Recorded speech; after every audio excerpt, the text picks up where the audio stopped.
the style of baseball that you're going to see from UCLA. You have to kind of remind your team to stay patient and stay in the moment. They're a great team. Been one of the most consistent teams in the country this year. You know, uniquely with the schedule that we play, we've actually seen some teams like them along the way. And, you know, coming from that side of the country, you know, I think I've played them maybe 15 or 16 times.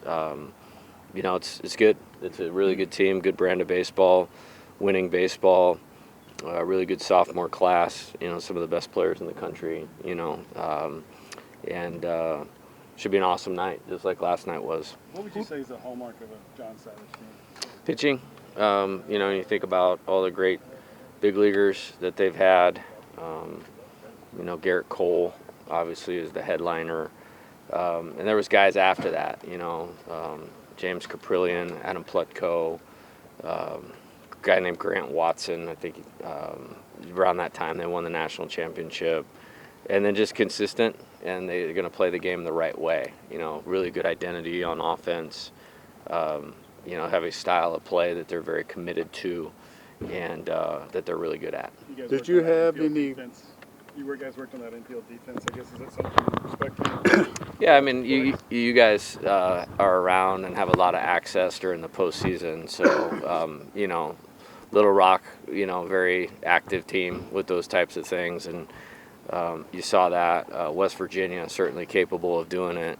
So it's just kind of what we do, you know, if you will, the football practice period of red zone defense, if you will.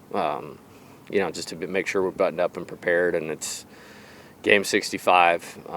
You know, get good athletes on the mound, and you know, do a good job handling that part of the game.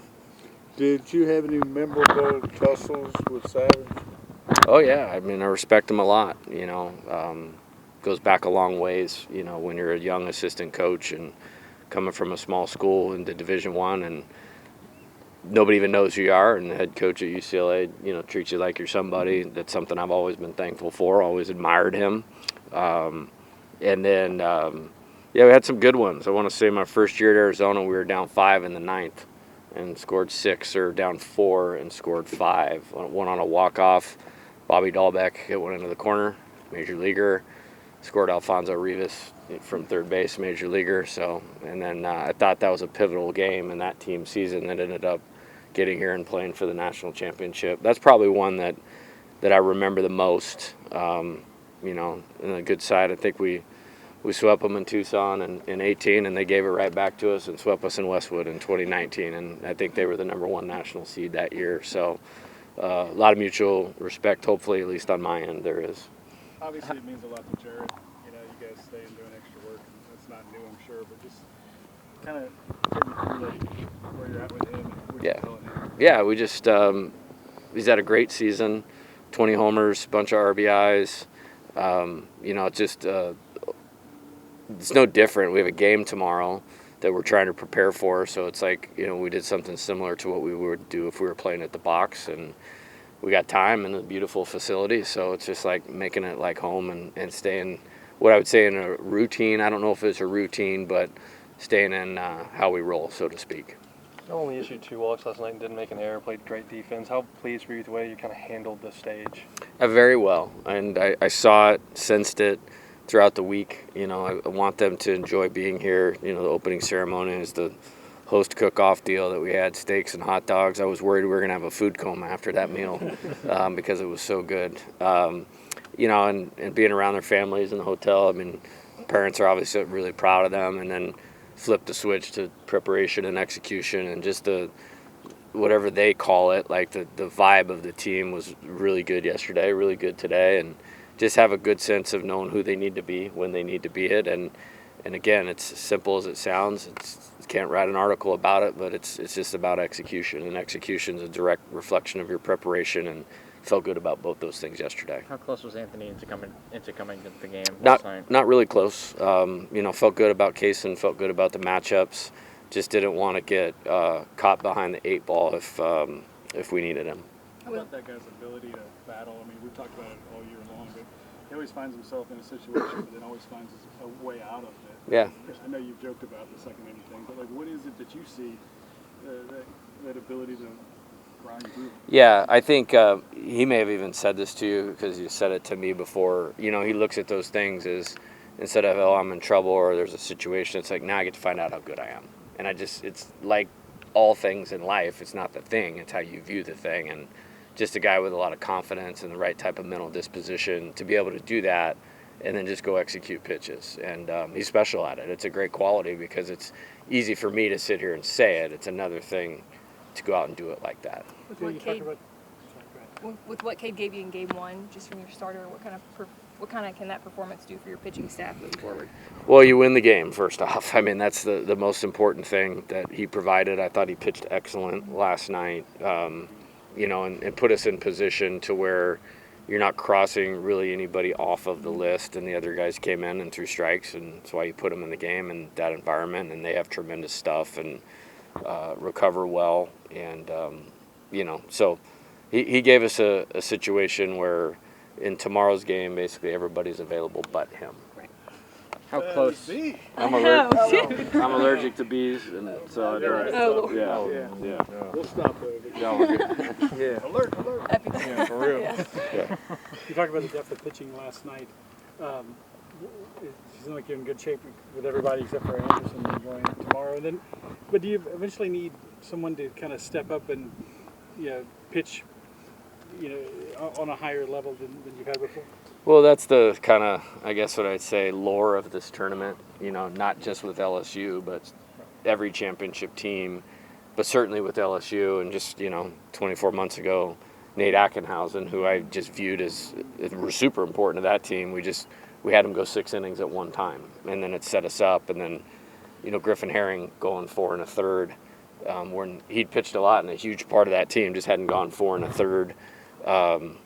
Potentially, but really we feel like with 13 guys that we feel good about putting in the game, there's probably an opportunity to just keep them in their role and get them to execute what they do well and do it as a group. But I think a lot of guys are very capable of doing that, and which I'm sure the rest of the coaches here feel the same way. But I definitely feel good about our pitching staff and somebody being able to do that if needed, and wouldn't surprise us if it's needed at some point. When the bases are loaded, do you guys have a certain plan for that specific situation, or is it the same plan as if there's just runners in scoring position?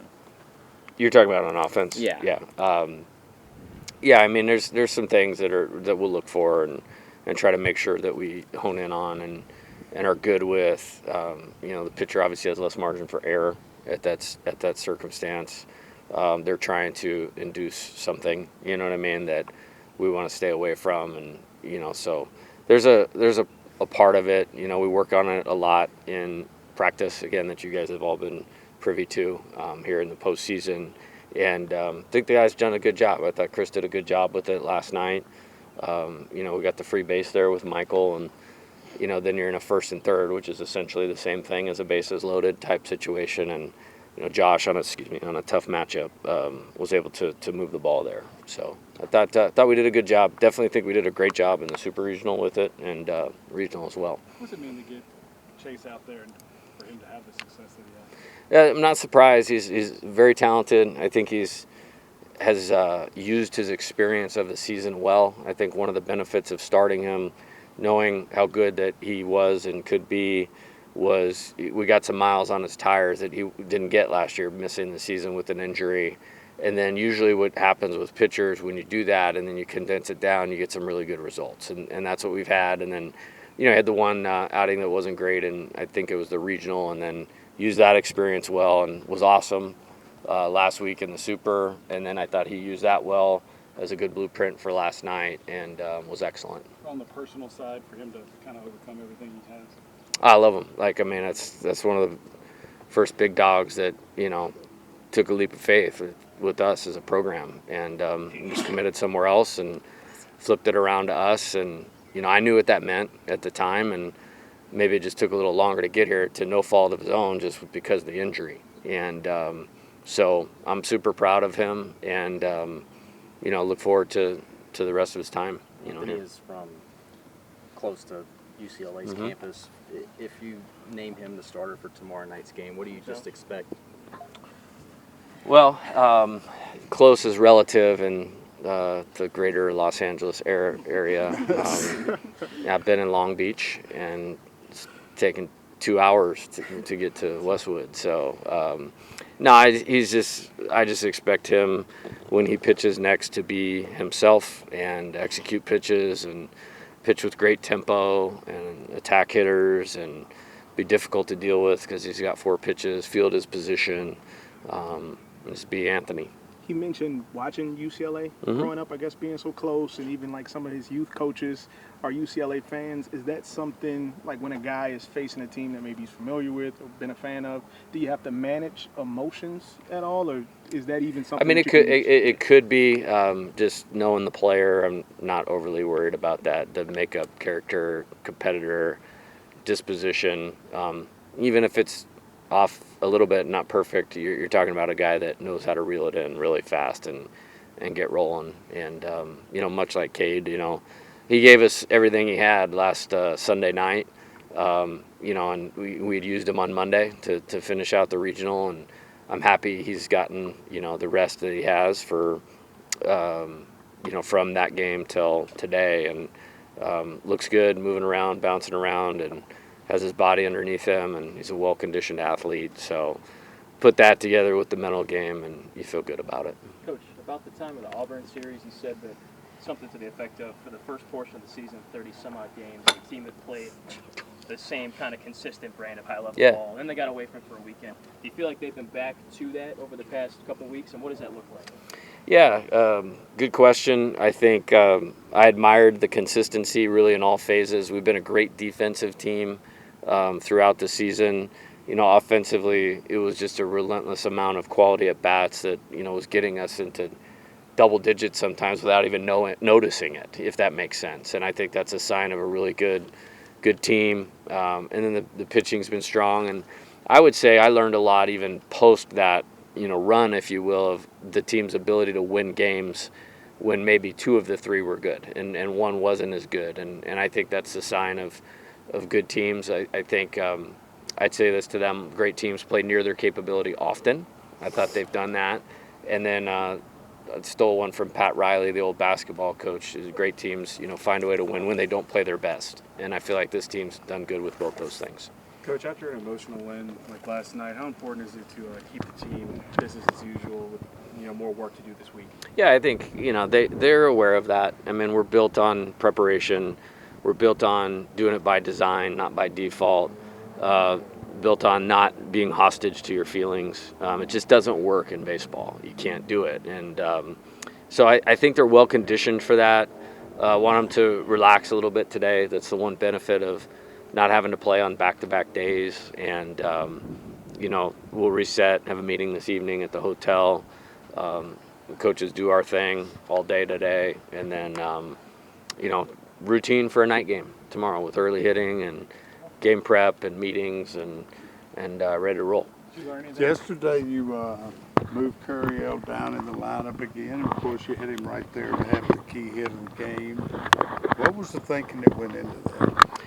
Yeah, I think you try to do in postseason baseball, and you have the flexibility when you have good players throughout the order, is can we put pressure on the opponent that we can score in every inning, if you will.